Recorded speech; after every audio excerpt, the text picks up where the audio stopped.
Gayuma para bumalik ang taong nang iwan sa inyo. Gayuma sa taong bigla na lamang ito nang iwan at kahit pa kayo ay nagkahiwalay na, pwedeng-pwede mo itong pabalikin gamit lamang ang gayumang ito. Hello mga guys, kumusta kayo? Panibagong araw, panibagong video na naman tayo. And sa araw na ito ay isa na namang video ang aking ituturo sa inyo na simpleng gabay o simpleng pamamaraan na makakatulong sa atin. At bago ang lahat, gusto ko lang mag-disclaimer sa mga taong hindi naniniwala at hindi gusto ang mga kagaya nitong video. Please skip this video and maghanap kayo ng videos na gustong gusto nyo dahil ang video na ito ay para lamang ito sa mga taong naniniwala and gusto mag-try. Sa lahat po ng mga nagpo-comment dito sa aking video dito sa loob ng aking channel, mag-ingat sa lahat ng mga nagre-reply sa inyo na dinadala kayo sa kanilang WhatsApp and Imo app upang makaiwas po tayo sa scam. Ngayon po ituturo ko sa inyo paano pabalikin ang taong nang iwan sa inyo. Kung naramdaman po ninyo na sobrang mahal na mahal pa ninyo ang taong nang iwan sa inyo or ang taong partner ninyo na nagkahiwalay kayo at gusto ninyo na pabalikin ito, gawin ninyo ito. Ito ay gagana lamang sa taong gusto niyang pabalikin ang kanyang partner. Pero kung wala ka ng gusto sa inyong partner at ayaw mo na sa kanya, huwag mo na itong gawin. Huwag mo na itong gawin para lamang pagtripan siya. Kailangan na gawin mo lamang ito dahil gusto mo na magkabalikan kayo or gusto mo na magsama kayong muli. So, ang kailangan lamang natin dito na ihanda is kailangan mo lamang dito ng bote or garapon. Pwede po. And dapat po ay may takip ito. And dapat po babasagin ito ang ating gagamitin. Huwag na huwag tayong gumamit ng plastic. Dapat po ay babasagin. And kailangan din natin dito ng papel. Maliit lamang na papel. Kailangan din natin dito ng kandila. Pwedeng pula, pink, or puti. Pero mas maganda, pula or pink. Pwedeng gamit na. And pwede ring bago. Kailangan din natin dito ng isang kutsarang asukal. Asukal po ay pampatamis ito sa pagmamahalan.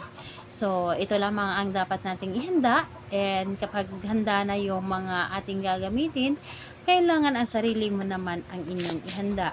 Halimbawa na lamang ay kailangan na buo ang inyong loob, tiwala, at paniniwala sa inyong paggawa nito.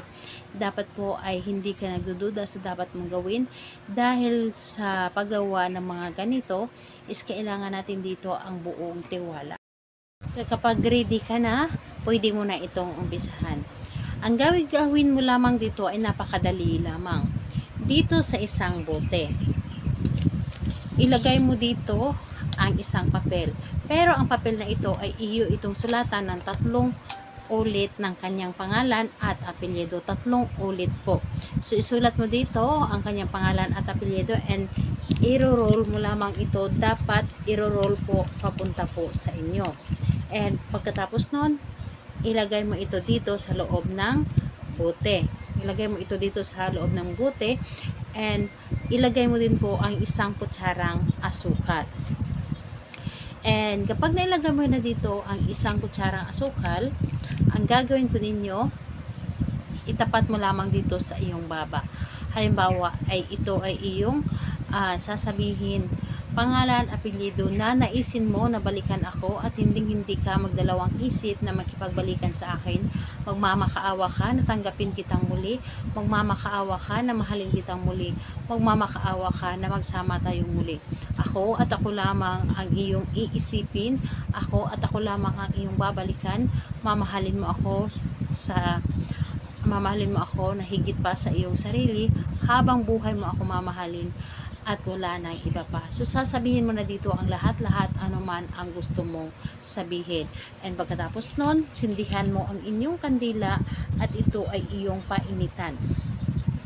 Painitan mo ito dito sa loob or dito po sa may sa baba ng bote, dito sa ilalim. Painitan mo ito gamit ang kandila.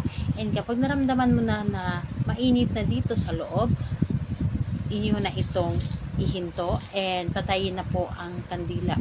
And kung merong takip ang buti na iyong ginamit, mas maganda na inyo itong takpan or humanap kayo ng buti na meron talagang takip. And ang gagawin mo dito sa buti na ito, inyo itong ibaon. Mas maganda na ibaon ninyo ito gilid ng inyong bahay, sa gilid ng inyong bahay, or sa may pintuan banda ng inyong bahay. Doon po ninyo ibaon ito. And dapat po kapag ibaon ninyo ito, wala po makakakita. Ikaw lamang ang nakakaalam.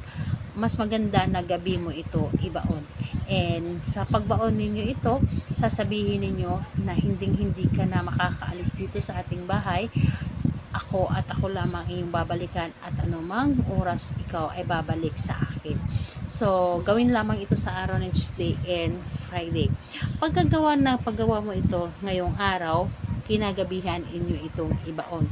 Tuesday and Friday lamang ang paggawa nito. Kahit anong oras naman pwede mo itong gawin, and kahit anong oras pwede mo siyang ibaon. So, ayun po, salamat po sa inyo. Bye bye everyone. God bless us all.